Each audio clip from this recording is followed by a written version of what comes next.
Alright, now here is the pinnacle of imagination. This is where, imagination comes true, where kids used to always pretend that they have an imaginary friend, but right here, this show proved otherwise, where the possibilities are limitless when creating something so, meaningful to you. That not only they are your imaginary friend, but they could become true friends, but then you just grow out of them. But you find them new people to offer. That's what I'm saying. That's what it sums this up. And how do you view it as? Well, I don't know how I got introduced to Foster's back in the day, but I gotta tell you, it's a really good show. The cast is great, the characters are great, and that some of them are pretty bad. Yeah, we're gonna don't get too deep into it. Yeah, but the point is, it's just a good show. A couple of specials were good and stuff. It's just a really good classic Cartoon Network show, and I recommend y'all watch it someday if you find out DVD or whatever. HBO Max doesn't have it. I wish it did. That would be awesome. Yeah, it did. Actually watch it. Wait, it does? Yeah, it does. Yeah. Wait, hang on a minute. Let me double check.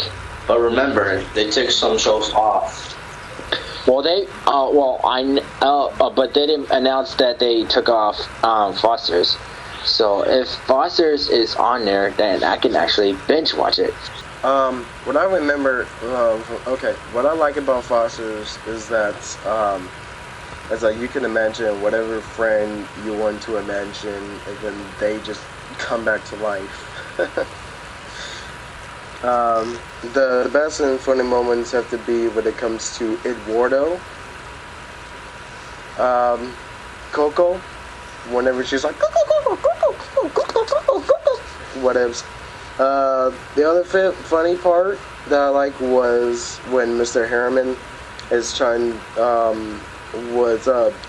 he went from being this overprotective and yet restricted person to a hippie, which actually caught me off guard, and it just made me and my brother laugh.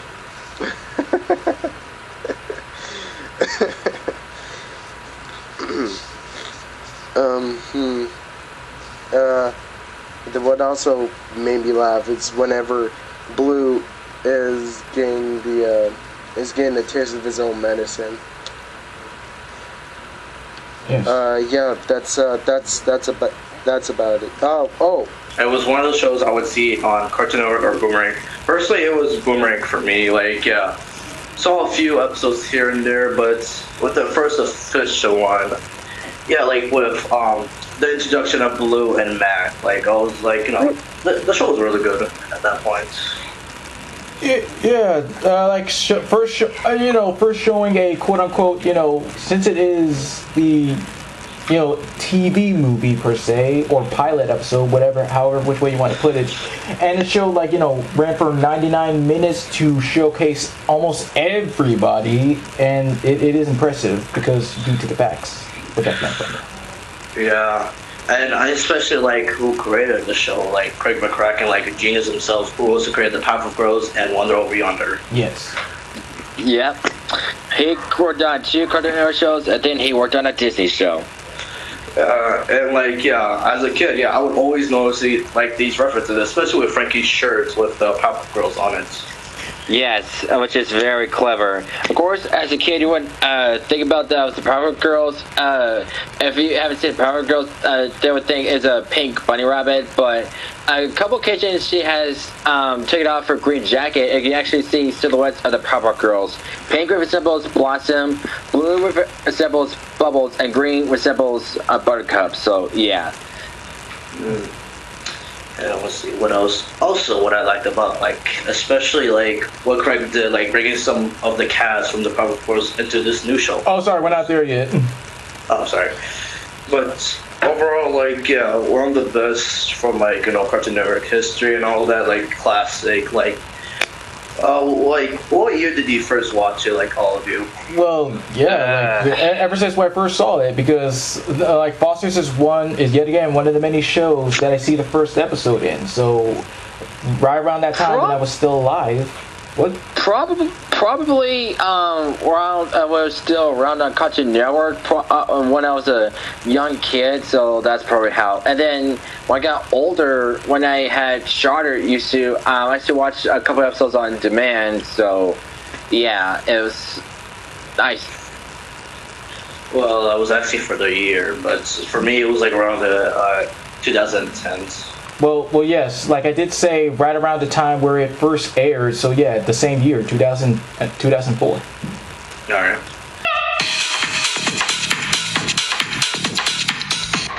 Now we go to the cast and characters here.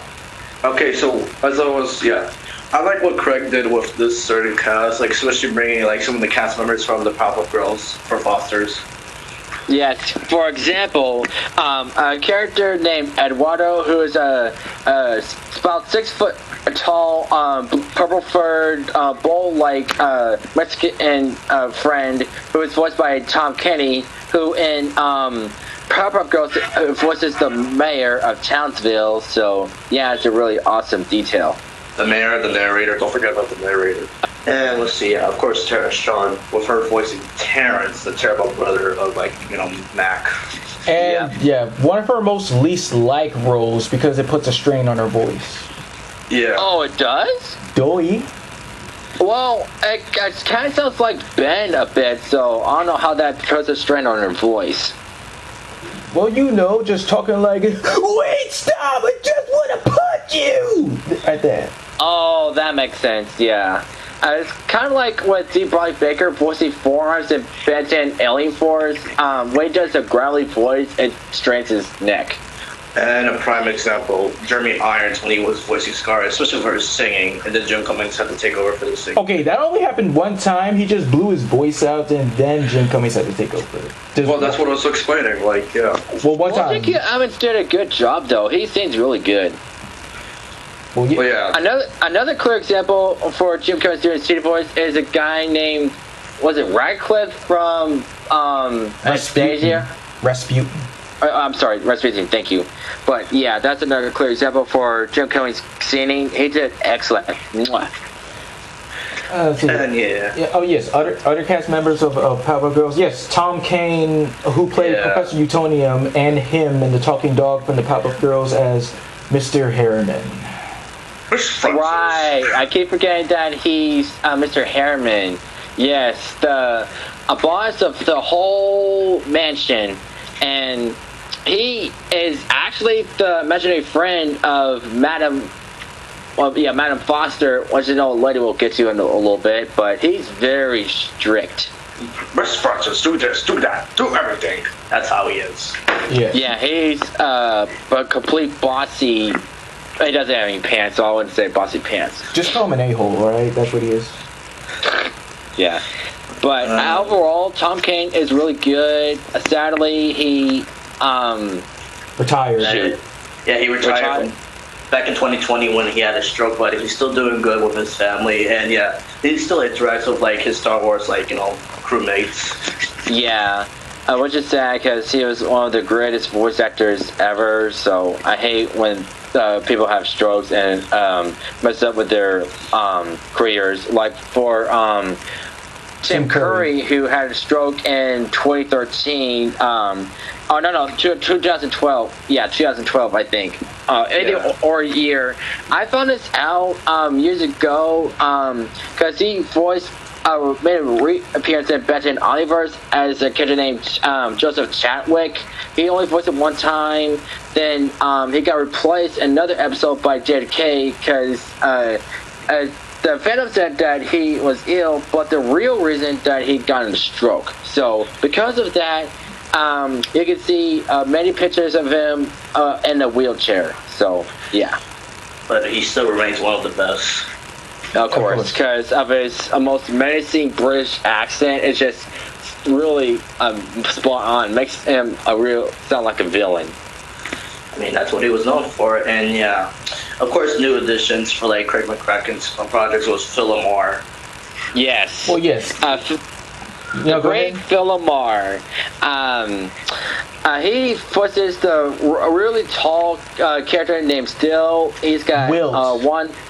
Wilt. It's Wilt. I'm sorry, not Still. Jesus Christ. But Sorry. however, that is a good reference because yes, Wilt is named after basketball legend Wilt Chamberlain, and well, he was known as Wilt the Stilt Chamberlain. So. Oh, really? Yeah. Huh. Well, how about that? And his I wasn't. Yeah. So I wasn't really wrong on that. I was just calling him Still by accident, but well, okay then. And also, yeah, it's also funny because in the special what was it where there's a wilt away or something or finding good wilt hunting right that special, it shows that his creator was Jordan Michaels, who is a Michael Jordan Of course. And would it be cool if Michael Jordan actually voiced him? I mean, if there was a time, there was of course Looney Tunes, but with Phil Lamar, with Wilt, one of his nicest roles he ever played. Yeah, because Wilt is really nice. He always like sorry a lot, and he says Bletchley or Gesundheit. And Phil Lamar is just a great legend. Like double roles, Static / Hawkins from Static Shock, Jon Stewart from a couple of DC Media. Samurai Jack. Thank you, Samurai Jack, and just a lot of few good roles of Phil Lamar. So he's just a pretty good legend. Yeah, like it definitely showed us his versatility, especially when he voiced Jackie. Like that green looking dude looked like a plankton. Jackie. Oh yeah, you're talking about that Cyclops dude in the show. Okay. Yes. Yeah. See, this show was also a great addition for me to be introduced to, the likes of, Keith Ferguson and Sean Marquette's Mac and Blue, respectively. Yes.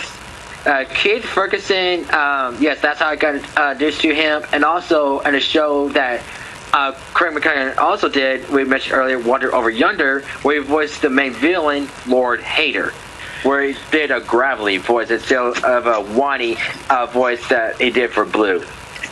And this led to him being one of the best voice actors because he also takes over for celebrities. Especially Owen Wilson, like most. Yeah, Owen Wilson, the best one.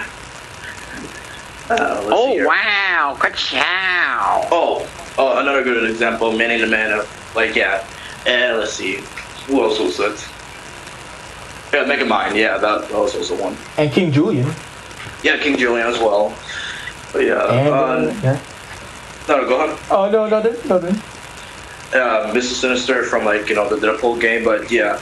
Keith Ferguson is one of those surprising voice actors. He could range from doing what Blue could do now, with that annoying voice, but it's still lovable at the end of the day. And just doing badass voices. That's what I like about him. Me too. Yeah. And with Sean Marquette, got to know much more about him when he was Sam Dullard from Rocket Power, Spider-Man from the 2005 Ultimate Spider-Man video game, and a lot of different Mowgli. Mowgli.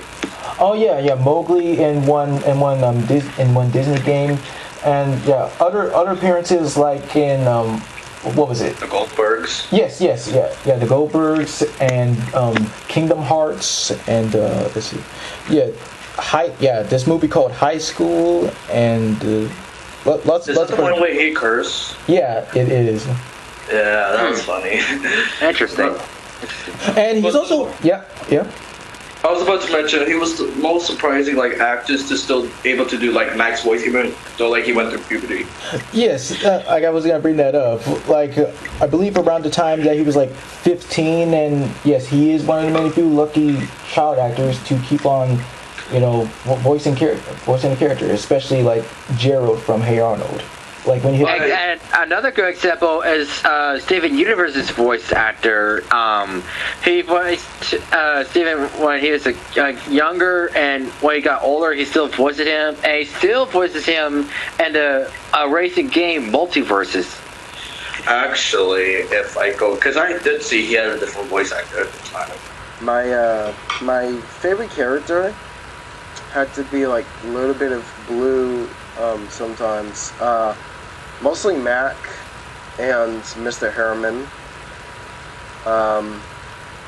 I'm more into Mac, which is because he's more of this person who at times like would take responsibility and would be the voice of reasons to Blue whenever he does some stupid stuff.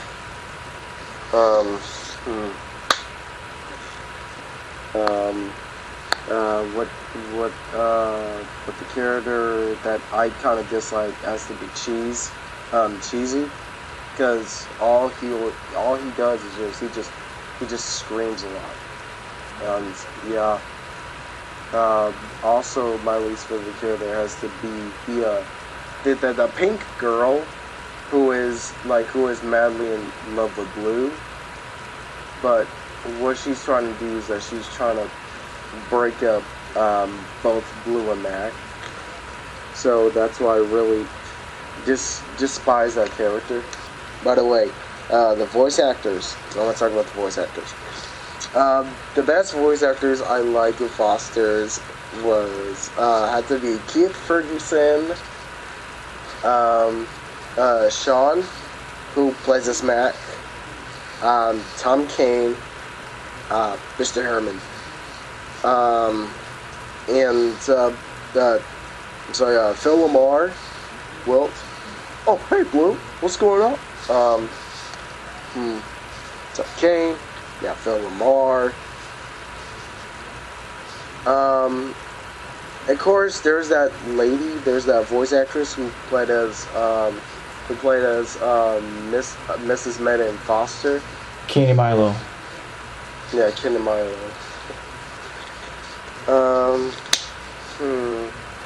Let me think. Yeah. Ray Delisle, Tom Kenny, Tara Strong. Yeah, Terry Strong. There we go. Yeah, that's it. Yeah, and the multiverses game, it was somebody else. Oh, okay, never mind that. Yeah, I knew that. But, okay. And let's not forget one of the most greatest voice actresses, Gray Delisle Griffin as Frankie Foster. And Yes. Mac's mom and Goo and Duchess. Yeah. Yes, yes, and yes.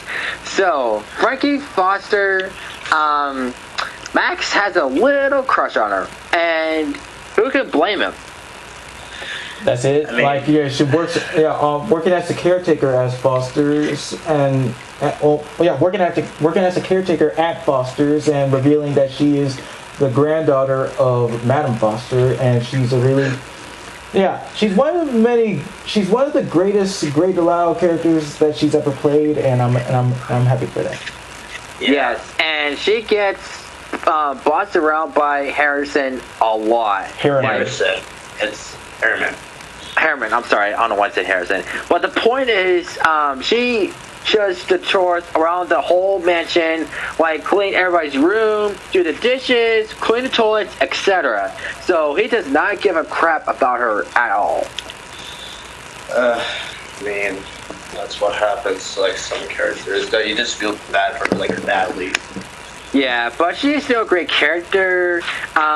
She is at times nice, at times you don't want to get on her bad side, and she has a really tiny weakness. She cannot eat cookies, because if she does, she'll go on a cookie craze. So, yeah, don't get her any near cookies. She is not as crazy as Cookie Monster. Cookie Monster is fine. He just chops around crazily. But her, don't. About craze. Don't forget the number one rule of Mac. Yes, never give him sugar. Yeah. Oh, yeah, that's another thing about Mac. He cannot have any sugar because he'll have a intense sugar rush. Like, if he eats, like, one sugar or a couple of sugar-type treats, he'll go on a crazy sugar rush. He's just cuckoo for Cocoa Puffs, apparently. Speaking of Coco, yes, this was also a great introduction for me being introduced to Candy Milo, voicing, Coco, the imaginary airplane bird creature. Oh, and yeah, I Madam forgot that Candy Milo voices her. And Madam Foster and Cheese. Yeah. Right. So yes, Coco. That's all she says. It's Coco. Nobody knows. Not every imaginary friend, not even Mac or Frankie, knows what the heck Coco is.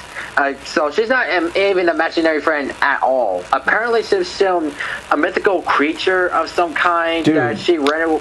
I just said that she's an airplane bird thing. Well, the point is, the reason she was in Foster's in the first place, if I remember this correctly, that apparently these two scientists were chasing after her, trying to study her, so she just went into Foster Mansion to hide from them. So, and she has a special ability that she can poop out, those plastic, almost like Easter eggs, but they always contain like different objects, which is very strange for her. I mean, she is a bird. Yeah, and also, even though she always says Coco, everyone of the mansion, including Mac, understands what she's saying.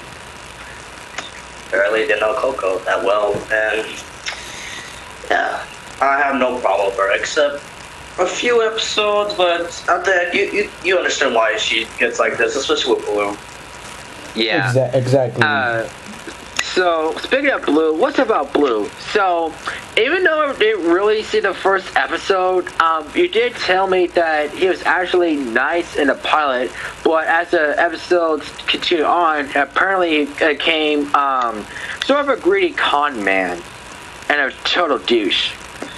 Yeah, Yes. better to say that. Yeah. So I don't know why they changed that. I guess like they didn't like him being at night the first, but I guess they would prefer a greedy con man. It's just wrong. I hate those kind of recons. They did the same bullshit with Brian Griffin from Family Guy. I mean, look, he was like nice and calm in like early seasons, but nowadays he's just a big dick. Yeah. Characters like you guys. Oh, Yeah. please believe me. Okay, where do I start? Yes, well, No, like your top one. Let's explain one. okay, yeah, of course, yeah, just Patrick. Patrick, okay. Oh, that's easy. That is the reason why we hate Patrick. Not just because he's dumb, but at times he can be a total a-hole. Just- like, what's a good example?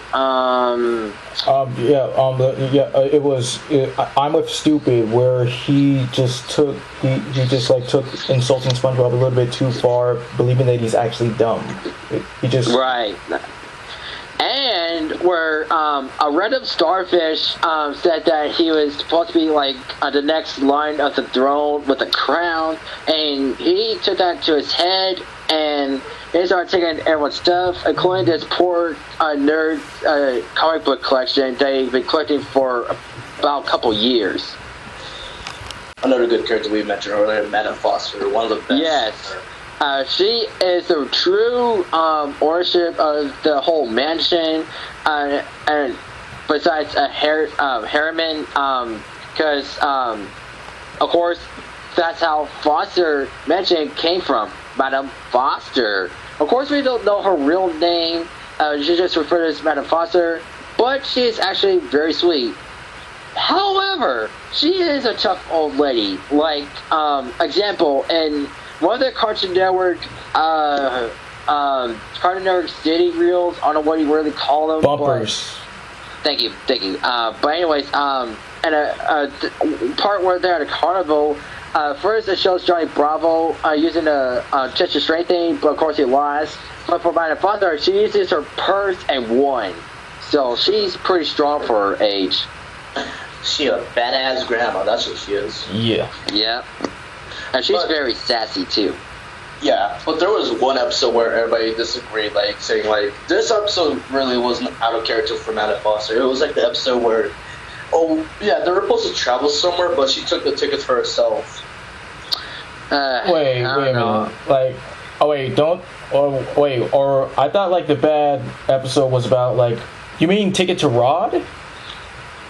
I mean, if that's what it's called, because when we're doing the Foster's Home, like Imaginary Friends, like streaming with Christian's like channel, I did like say this was like one of Madame Foster's like bad episodes because it was out of character for her. Well, the other out of character episode for me, if everyone would agree on, would be like they were supposed to go to the amusement park, and Blue really wanted to ride on this roller coaster called the Vomit Comet, and Matt Foster just kept him at a sewing place like forever, saying like, "Oh yes, we'll be back, we'll be there out in a minute," and then just keep on making up excuses to make it longer.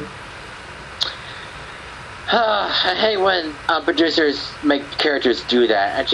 I hate out of characters. It just sucks, man. It really does. Characters acting out of character. Yeah, but you know what I mean. I hate that. I don't know why they do that, but it's just no. And then move on to one of her random characters, Cheese. He disappeared out of nowhere and just started bothering Mac and Blue. Mostly Blue. No one has no idea who the creator was for him. It was Mac. Well, yeah. Oh, yeah, that's right. I forgot you did tell me that. So. But wait, then again, there was that episode where we actually met like the owner of Cheese, and legit, I like the joke he used. He said, "Cheese, Louise," like her name was Louise. Wait a minute. What? So, what is Cheese's gender? He's a dude. He's a dude. Like, I'm a dude, you're a dude, we're all dudes, eh? Okay. But, yeah. Candy Milo versus Cheese. He is completely weird. Like, he says random crap out of nowhere. Like, chocolate milk. I like chocolate milk. Yeah, and he talks like that, like he's E.T. Like, cheese, phone, home. E.T. Yeah, basically, but as a kid, like, yeah, Cheese, like, as you said, like, kind of random and weird and all that. Especially, like, those, like, whenever he yells, it just gets annoying because, you know, just one finger on him and he starts to scream. Well, I haven't seen his character in a while, but as I start to watch Foster's Home on HBO Max, I'll find out for myself how annoying that could be. But I'll get to that. But anyways, on the next main character, dadgummit, I forgot his name. Help me out here. Who? Eduardo. Thank you. There we go. Eduardo. Yes, the one I mentioned earlier was like Tom Kenny. He is actually kind-hearted as well, but he is super cowardly. I mean, yeah, like, but he's still, like, you know, very caring, especially to his friends. Yeah, and he was actually created by a young Mexican girl, but of course, she grew up to be like a security officer or something like that. Police officer. A police officer. Okay, thank you. So yeah, I do remember that from Channel Firefighter. Watching 7 Facts. That's what I was thinking of. But anyways, yeah, Tom Kenny did a perfect job voicing Eduardo, one of his best roles, giving him a gradually Hispanic voice. It's just really nailed it for him. And yeah, it can like be easily be hurt. Like, he's super sensitive, but he can also be angry, and you don't want to be around when he's angry. Almost like the Hulk. I mean, like, basically from the fact that he's basically a Spanish Cookie Monster. Yeah. Yeah, that's what Craig McCracken like kind of said, like that when Tom Kenny was given the role for Eduardo, that's the voice he came up with, and he felt embarrassed about it, but then they decided to roll with really? it. But if you let me finish, they decided to roll with it, as Craig McCracken describes it as Spanish Cookie Monster. Yeah. Huh.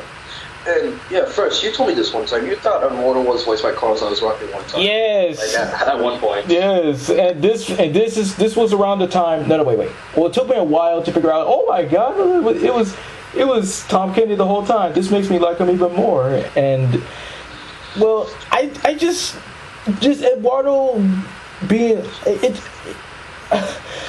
The reason I thought it was Carlos Alazraqui, I was thinking, whoa, it could be like Wandissimo with a much more deeper voice, and that's what I thought. Yeah. But yeah, Tom Kenny has like a lot of skills, especially like in the show where he voices like dads, waiters, little kids, and all that. Very nice. And Yeah, according to this, like, guess who did the most voices in Foster's? Who? Phil Lamar. Well, that makes sense. I figured it would be Grey DeLisle, but Phil Lamar, wow. Oh yeah, Gray's actually second for most voices. Makes sense. But, wow, good job for him. Yeah, and let's see, other, cast members. Of course, Jeff Bennett. Yes, with Jeff, I'm just gonna start out with this. He is a good dude and all that stuff, but like one of his characters who I hated so much was Bendy in the episode. Oh, yes. don't get me started on freaking Bendy. I'll start off. Okay, so when I saw this episode, it was about a kid getting in trouble because he's saying his imaginary friend wasn't one to reckon anything, but he's, okay, wait, I mixed it up. The parents think the kid's doing it, but it's actually the imaginary friend's doing it, but it's gone all wrong and stuff. But anyways, they think Benny is nice, but however, when they're not looking or when they're in another room, Bendy starts just trashing everything, writing stuff on the wall, blaming everyone, thinking he's innocent. And they even didn't believe him at the end because Blue was caught trying to frame him and stuff. They even kept him at the home. It's one of the most hated episodes ever. And on watching Mojo, it was shown to be like a most rage quitted moment ever. Yeah. Speaking of hated episodes, it reminds me of that one hated SpongeBob episode. Which is SpongeBob, you fired? No. Oh, right. Oh wait, what was it? A pal for Gary. A new pal, yeah. Oh boy, I stopped watching that episode ever since. It's just that terrible, man. Like getting a pet for Gary to play with. Apparently, it's a gigantic monster, but of course, SpongeBob is oblivious. They didn't believe him and stuff. It's just so out of character for SpongeBob. I mean, come on. And Yancy was so stupid enough to watch the show. I could have stopped him there, but no. Let's see, other mentionables, like, other than Jeff Bennett was, of course, Kevin Michael Richardson. Of course, who cannot forget him. One example they voiced in Foster's was, Uncle what was Pockets. it? Oh, thank you. That was the guy I was thinking of. So, I don't really know the guy. I just know he voiced him. He did a good job. Also, he voices some basketball-type imaginary friend who's actually a rival to Wilt. Yeah, he's the one responsible for making Wilt the way he is, with the wonky eye and the stubby arm. Yeah. And another thing to come from Jeff Bennett, he did make me happy when in that one episode, Schlock Star, where the band Pizza Party performed their song, and Jeff Bennett played this imaginary friend called Blobby Pants, and God freaking dang, when Jeff sings, he's just so awesome. There's no way to know where else to put it. What's the episode called? Schlock Star. Yeah. Let's see. Okay, it's not. In season 1, let's see. I'll figure it out when I watch it through. But Blitz, I never actually heard Jeff Bennett sing. I heard different people sing, but I heard him sing. So I can't wait to hear that. You never heard Jeff Bennett sing? I mean, you did watch Batman in the Raven the Bolt where you know Oh the voice for yeah. Batman. Well, that's just operatic, but not like in vocals. I never heard him actually sing. So.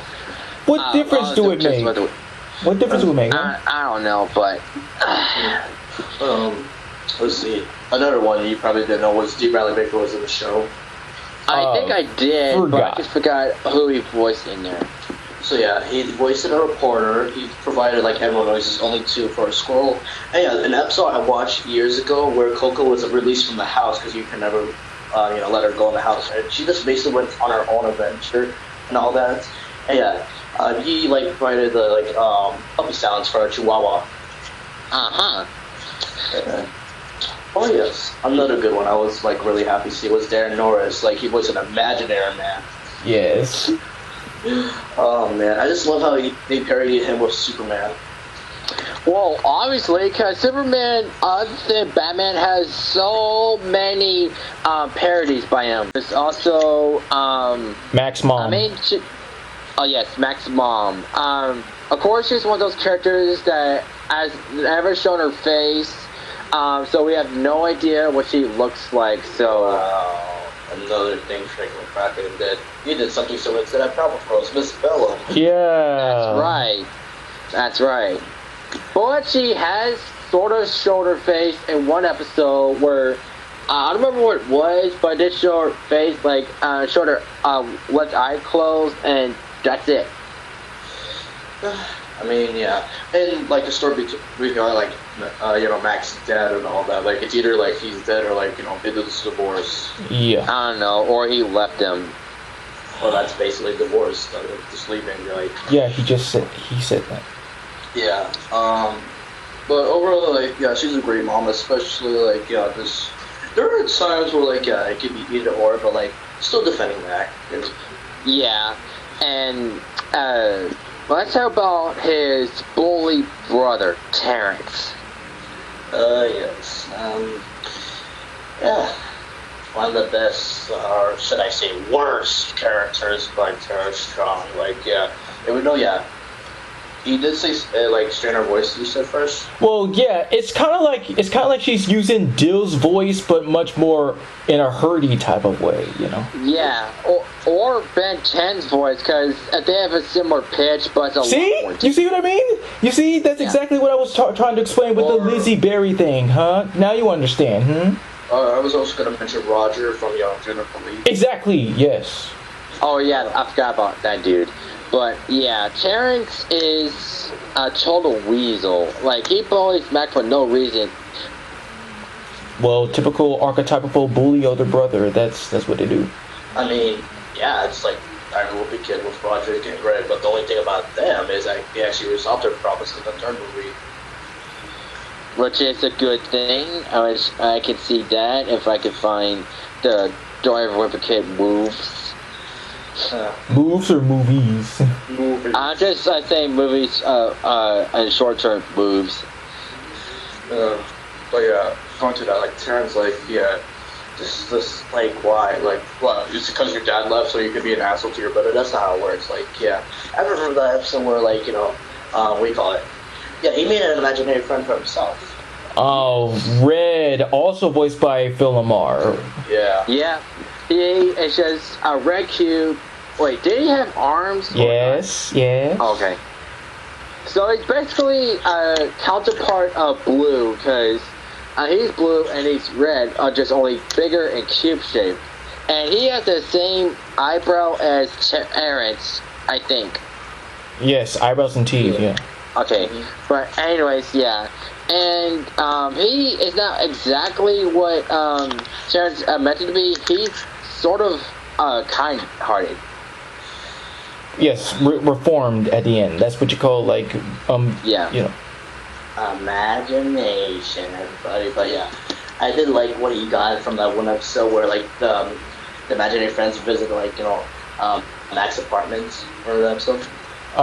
You mean like when Blue kind of quote unquote wanted a slumber party, but it all went to crap? That one? Yeah, that one. And of course, remember when Mac's mom, got him, Terrence got in trouble? That was sweet victory. Exactly, because she was... Sweet victory. Yeah. Thank you for bringing back my life when I was happy again. And also, so there was a big hole at the ceiling, and Terrence tried to tell her the truth, which he did, but she still didn't believe him. Like, Terrence, you're grounded, and boom, yes, thank you, Mac's mom. Yeah, heck yeah, hooray for Mac's mom.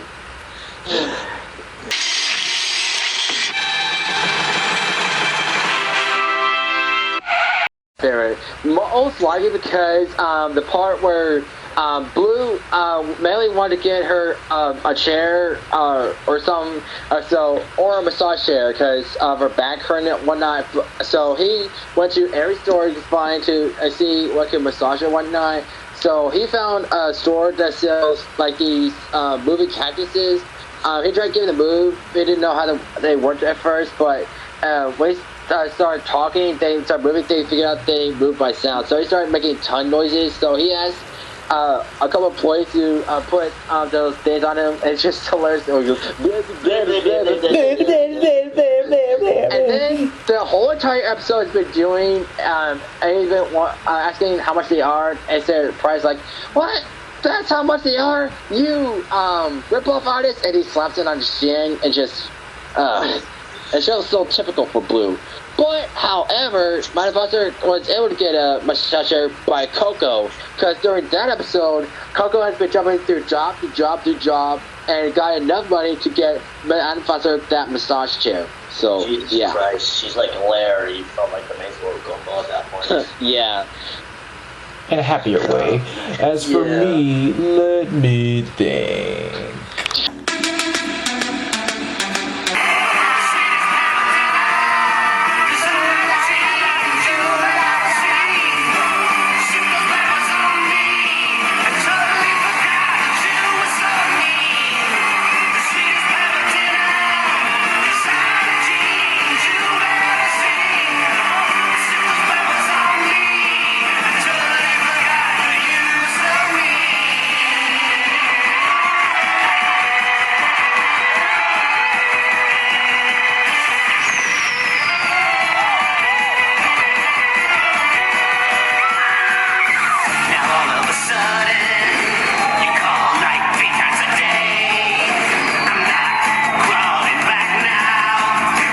My favorite episode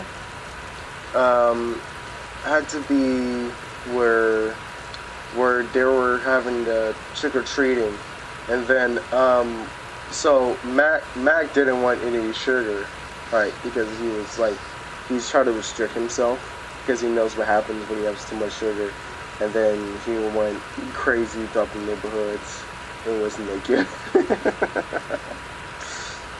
That was pretty funny. My least favorite episode had to be the episode where there was this new Foster character, and that he was getting away with his actions, and that at the end of the show he still got away with his actions. But to be fair, it was Blue's fault. Blue was the one who's trying to shift the blame towards him. Yes, the point of that episode, everyone knows it's Bendy, is to get back at Bendy for blaming everybody. But still, yes, he did get away. Yeah. Alright, go ahead. While you're doing that, yeah. Also in that episode, I like the scene where the police officers are like determining what color Blue is. Is he like blue, or like what kind of blue is he? Like, how can you get confused at like blue? Like he's legit blue. I mean, to be fair, there are different kinds of blues. Like, I mean, blue is basically cyan in a way, or sky blue. So I get what they're. I get what they're going for. So. It's like a cyan? No. It has to be aqua. No, it's like another kind of blue. Well, let's see, but I will save room for other different specials, especially one particular one if we get there. But I would say, like, out of all the many episodes, well, okay, in this one episode called One False Movie, when Blue was trying to make the most awesome movie ever and all that stuff, there was this one part where it focuses on Wilt handcuffed to this alien, and they were just singing, and like the song, I thought it was a ripoff of Smash Mouth's, All Star. It was like, hey now, yeah, hey, hey. It was hey, no. You're a friend. That's imaginary. Oh my. It just brings joy that I just found that episode again, because Foster's just one of the many Cartoon Network shows that I have the most memories about. Yeah. And I remember, like, I don't know if we still do this, but it used to come really, really late at night, especially like in the weekends, or like if you're in summer vacation. Like, those are like the best moments, like watching a cartoon at night. Well, exactly, yes. How it used to go for me, I used to go to Boomerang and I watch everything from, I watch it from, Codename Kids Next Door, Foster's Home for Imaginary Friends, Chowder, the Smurfs and then Baby Looney Tunes. That's good for you. However, I stopped watching Cartoon Network mainly because of the shows they're showing right now. Like, they make a weird kind of shows like that don't make sense anymore. Well, that's what you get. That's what happens when people decide to know. Yep. I mean, look at the show they currently have. Like, what the hell is even an apple and onion? Yeah, exactly. Like a bunch of British talking I can't fucking say it, but the humanoid fruits and vegetables and whatnot. It just, I swear, God, it's worse than when they created Teen Titans Go. They just make even more crappier shows. Even bother to reboot one of the greatest shows on Earth, Thundercats, and made it like they're kids. It's just, garbage, vomit, barf, puke. Need I see more? I mean, yeah, even though you're right about what's on with Cartoon Network. I mean, there was still decent shows of that era, like Craig of the Creek. I was especially surprised Terry Crews was on that show. Yeah. Yeah, I heard that it was on there. So yeah, but overall, Foster's Home. We're not done yet. Really. Okay, I'm sorry. Like I would say the biggest big deal or gift that has come to Foster's was this special called Destination Imagination, where Frankie gets really fed up with doing everything around the house and decides to just give a little break. I mean, can you blame her? I mean, she's just doing this for what? Ever? I mean, she needs a break every once in a while. I mean, I would have done the same thing. I mean, just run away, go some country or whatever, stay with a friend, or just some random person if you get to know him. But yeah, I would do the same thing with her. Just fed up with Herman's crap. I mean, come on. And so she finds this supposedly abandoned toy box chest or whatever. It's a toy chest that nobody can really open it because nobody knows what's inside. So she goes in and she goes into this other dimension or other world, you may say, because so this special introduces a character that's literally called World because he's just a face that can, he could be almost anything. Anyone and anything, they can just, with the power of his face.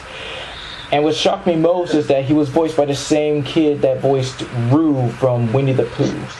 Yes? And don't forget about Spectacular Spider-Man. Yes, he voiced Kurt Connor's son. What was it? Billy Connors. Yeah. Wow, I did not know that. When I was little, I thought World or Phase, whatever you want to call it. World, yes. It's World. Yeah, but I thought it was Phase the whole time. But anyway, I thought it was a woman the whole time because his voice kind of sounded feminine. How dare you? Well, I didn't know. Excuse the frick out of me. I was a kid back then. Come on, kid. It's slack. And if you notice in one of those scenes from what you just mentioned, you got to see a male version of Frankie. You notice that? It's I actually did not. It's been a while since I've seen that special, so wow. Huh. Oh wait. Oh yeah, wait, is that the scene where Herman was trying to find a replacement for Frankie? Is that what you're talking about? I believe so. And yeah. The replacement at the time, he was voiced by Keith Ferguson, that's why. Oh, I actually totally forgot about that. So, yeah. And one of those replacements was actually a parody of Mary Poppins. And it's just Mary Poppins flying in. It's like, hello, I'm Mary Poppins. It's like, no, I don't want you, Mary Poppins. It kind of reminds me, with Betty White. It's she was in an episode of this show I watched, My Wife and Kids. Yeah, she played a parody character of Mary Poppins. Literally anything they ask, she does. Bam. Huh. So the special about how they enter into the toy chest, it is very imaginative and vibrant, and creative looking and all that junk. But it all goes to heck when Mr. Harriman just straight up just like barking at freaking world about like, you sir, bad boy, you deserve to not have any friends, blah blah blah, I'm taking them with me. And then he just, well, that was a bad idea, which made him super furious and ended up transforming into a fused object T-Rex or dragon, whatever. Toys, right? Toys, yeah, and started attacking everyone. So, and they actually had a bad word in there where that happened. But Sarah was like, good gracious, what happened? And Blue's like, you pissed him off, that's what happened. So apparently they added that. Well, apparently he said peeved. Oh, peeved. Well, a lot of people thought he said pissed. I mean, of course, there was this one episode where, like, I believe they went camping, and Mr. Herman, like, turned on full animal. Remember that? No, I don't, sorry. Oh, okay. Oh, really? Also, it is Elena Yubach's birthday next month, so I'm actually going to do a birthday video for her. It's Yubach. You said box. I'm sorry, Yubach. I don't know why I keep calling her Yubach. I'm not used to calling her that, but yeah, but I'll do a birthday video for her, so yeah. So, yeah. Okay, now we could go to final thoughts. Yeah. Okay. So overall, yes. Foster's is one of the greatest Cartoon Network shows of all. It really did give me, yes. I did say that it is one of the many shows to give me the most memories, and that's why I cherish it so much. Overall, out of everybody else, Mac is my number one favorite character of all time, and Blue just sucks. He did, yes. Well, like, I don't know. I would agree. I agree with you, Fresh 100%, especially about Blue. Foster's is just a really good show to watch on your own time if you have HBO Max or shows on Cartoon Network, whatever, or you get a DVD of it. It's just a good show to watch. There are bad episodes, there are good episodes, there are bad and good characters. It's just a really good show to watch, and they took their time and effort to make this up and stuff, creating characters and whatnot. They did a really good job, so I say 100 out of 100 for Foster's. Yeah, same with me. Like, and then with favorite character, it used to be like a child with Eduardo and Wolves, but overall it has to be Wolves because how nice he is. Yeah, I agree.